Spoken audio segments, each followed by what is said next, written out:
Il court, elle court, elle court, elle court, la maladie d'amour, pour qu'elle devienne de 7 à 77 ans. Ray aman-dreny no ararotiny ny amiral Didier Ratsiraka ity fety fankalazana ny tsingertaona nahaterahany ity iantsoana ho amin'ny fampihavanam-pirenena. Fampihavanana izay iray amin'ireo teboka tsy afaka ambavany hatramin'ny taona 2024.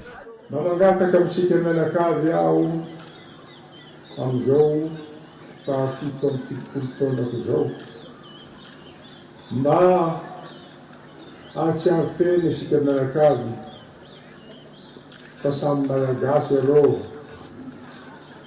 gasy niny, gasy baba, ndao tsy fifankatia, ndao tsy fihavana, zany mahafaka apeloko. Tanora zanaka, fatrapanaja ny zoky ray aman-dreny. Tazana tety lafy ihany koa ny filohan'ny tetezamita Andry Rajoelina nanome voninahitra izany lanonam-pankalazana ny tsingertaona nahaterahany amiral izany.